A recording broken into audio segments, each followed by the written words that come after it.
Assalamualaikum warahmatullahi wabarakatuh. Perkenalkan, nama saya Husein Saibima SPD, CGP Angkatan Keempat Kabupaten Maluku Tengah. Di sini saya akan membuat jurnal monolog demonstrasi kontekstual modul 3.1. Soal pertama, bagaimana Anda nantinya akan mentransfer dan menerapkan pengetahuan yang Anda dapatkan di program guru penggerak ini di sekolah atau lingkungan asal Anda? Yang saya akan terapkan yang pertama-tama yaitu menerapkan filosofi KHD, Ingarso Suntolodo, Ingmadia Mangunkarso, serta Tuturi Handayani.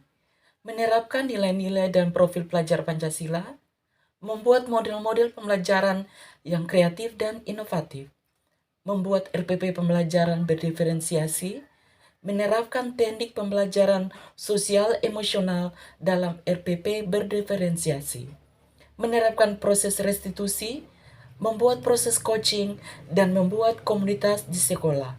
Serta yang terakhir yaitu membuat dan menerapkan aksi nyata di sekolah. Soal yang kedua, apa langkah-langkah awal yang akan Anda lakukan untuk memulai keputusan berdasarkan pemimpin pembelajaran? Yang saya lakukan yang pertama yaitu menuliskan nilai-nilai yang bertentangan, yaitu nilai moral dan nilai kemanusiaan. Yang kedua, mencari fakta-fakta yang relevan. Apa yang terjadi di awal situasi tersebut, bagaimana hal itu terkuak, apa yang akhirnya terjadi, siapa yang berdampak pada siapa, serta kapan mereka mengetahuinya. Yang ketiga adalah menerapkan 4 dilema etika. 1. Individu versus masyarakat, individual versus community, rasa keadilan versus rasa kasihan, justice versus mercy, jangka pendek lawan jangka panjang, short term versus long term. Yang berikutnya adalah 3 prinsip pengambilan keputusan. 1. Berpikir berbasis hasil akhir, ends-based thinking. Yang kedua, berpikir berbasis peraturan, rule-based thinking. Yang ketiga adalah berpikir berbasis rasa peduli, care-based thinking. 9 langkah pengambilan dan pengujian keputusan. Yang pertama, mengenali bahwa nilai-nilai yang saling bertentangan. 2. Menentukan siapa yang terlibat dalam situasi ini. Yang ketiga, mengumpulkan fakta-fakta yang relevan dengan situasi ini. Keempat, pengujian benar atau salah. Yang kelima, pengujian paradigma benar versus benar. Yang keenam, melakukan prinsip resolusi. Ketujuh, investigasi opsi trilema. Kedelapan, buat keputusan. Dan kesembilan, refleksikan. Dari 9 langkah pengambilan dan pengujian, kita tentukan pengujian pengambilan keputusan. Yang pertama yaitu uji legal, uji regulasi atau standar profesional, uji intuisi, uji halaman koran, serta yang terakhir adalah uji panutan atau idola. Soal yang ketiga, mulai kapan Anda menerapkan langkah-langkah tersebut? Hari ini, besok, minggu depan, hari apa? Catat rencana Anda sehingga Anda tidak lupa. Yang saya akan menerapkannya itu minggu depan. Rencana yang saya akan buat yang pertama yaitu membuat alur bagja. Buat pertanyaan awal, atur strategi, gali mimpi, dan jalankan.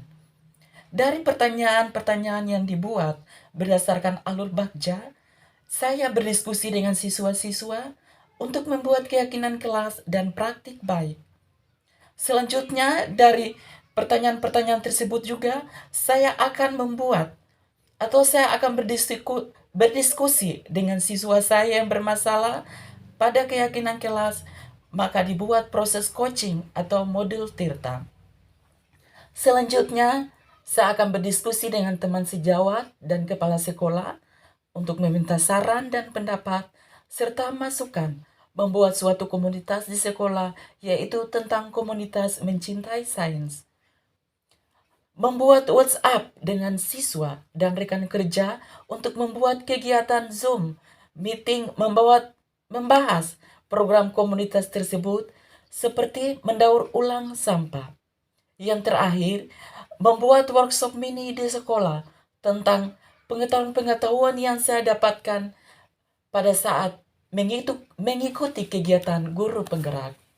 Soal yang keempat, siapa yang akan menjadi pendamping Anda dalam menjalankan pengambilan keputusan sebagai pemimpin pembelajaran? Seseorang yang akan menjadi teman berdiskusi Anda untuk menentukan apakah langkah-langkah yang Anda ambil telah tepat dan efektif. Yang pertama untuk menjadi pendamping saya adalah siswa saya, karena mereka dapat memberikan pendapat atau ide-ide yang viral dalam membuat sebuah komunitas. Yang kedua adalah teman sejawat atau guru penggerak angkatan pertama di sekolah saya, karena teman sejawat dapat memberikan ilmu pengetahuan yang mereka dapatkan di program guru penggerak dalam membuat komunitas di sekolah. Yang terakhir adalah kepala sekolah, sebab beliau dapat memberikan keputusan dan mengambil langkah-langkah yang tepat kapan program itu dilaksanakan.